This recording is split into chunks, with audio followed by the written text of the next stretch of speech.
പ്രിയമുള്ളവരെ,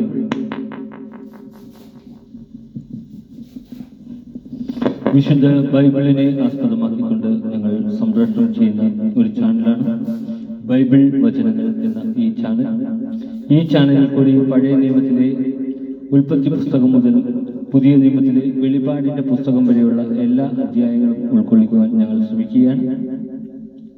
ഈ ചാനൽ കാണുന്ന എല്ലാവരും ഓരോ ദൈവവചനങ്ങളും കേട്ട് ലോകത്തിന് ശാന്തിയും സമാധാനവും ഉണ്ടാകാൻ വേണ്ടി നമുക്ക് എല്ലാവർക്കും ചേർന്ന് സർവശക്തനായ ദൈവത്തോട് പ്രാർത്ഥിക്കാം. അതോടൊപ്പം തന്നെ ഈ ചാനൽ കാണുന്നവർ ഞങ്ങളുടെ ചാനൽ ഒന്ന് സബ്സ്ക്രൈബ് ചെയ്യാൻ മറക്കരുത്.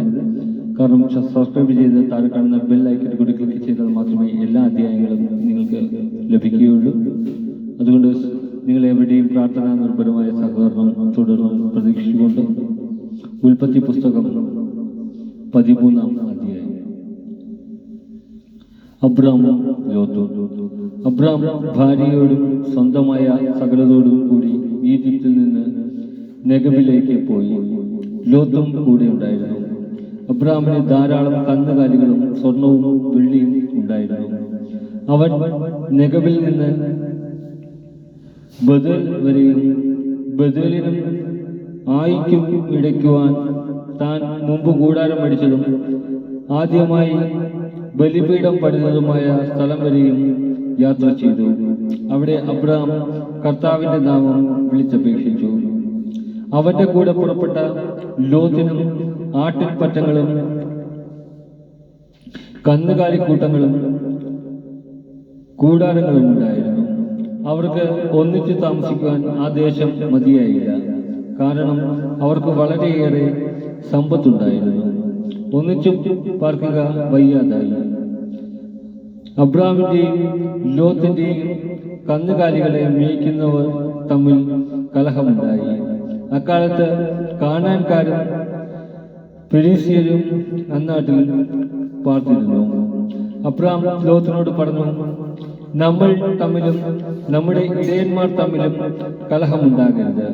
കാരണം നമ്മൾ സഹോദരന്മാരാണ്. ഇതാ ദേശമെല്ലാം നിന്റെ കൺമുൻപിലുണ്ടല്ലോ. എന്നെ പിരിഞ്ഞ് പോവുക. ഇടതുഭാഗമാണ് നിനക്ക് വേണ്ടതെങ്കിൽ ഞാൻ വലത്തേക്ക് പോയിക്കൊള്ളാം. വലതുഭാഗമാണ് നിനക്ക് ഇഷ്ടമെങ്കിൽ ഞാൻ ഇടത്തേക്ക് പോയിക്കൊള്ളാം. ജോർദാൻ സമതലം മുഴുവൻ ജലപുഷ്ടിയുള്ള ഭൂമിയാണെന്ന് ലോത്ത് കണ്ടു. അത് കർത്താവിന്റെ തോട്ടം പോലെയും സോവാറിന് നേരെയുള്ള ഈജിപ്തിലെ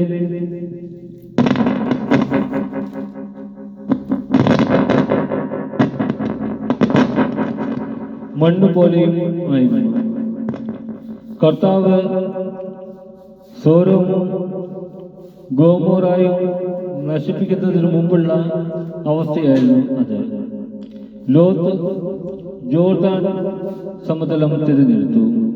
അവൻ കിഴക്കോട്ട് യാത്ര തിരിച്ചു. അങ്ങനെ അവർ തമ്മിൽ പിരിഞ്ഞു.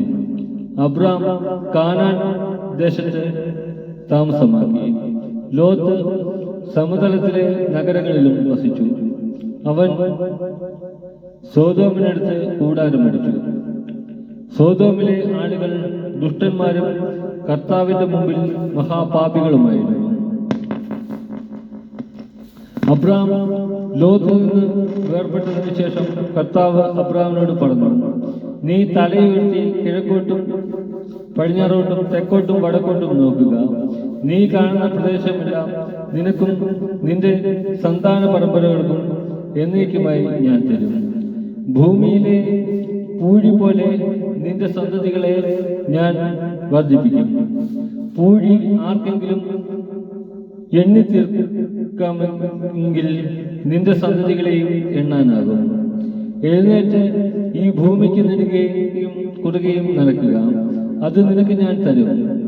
അബ്രാം തന്റെ കൂടാരം മാറ്റി ഹെബ്രോണിലുള്ള മാമ്രയുടെ ഓക്കമരങ്ങൾക്ക് സമീപം താമസമാക്കി. അവിടെ അവൻ കർത്താവിന് ഒരു ബലിപീഠം നിർമ്മിച്ചു. നമ്മുടെ കർത്താവായ യേശുവേ സ്തുതി.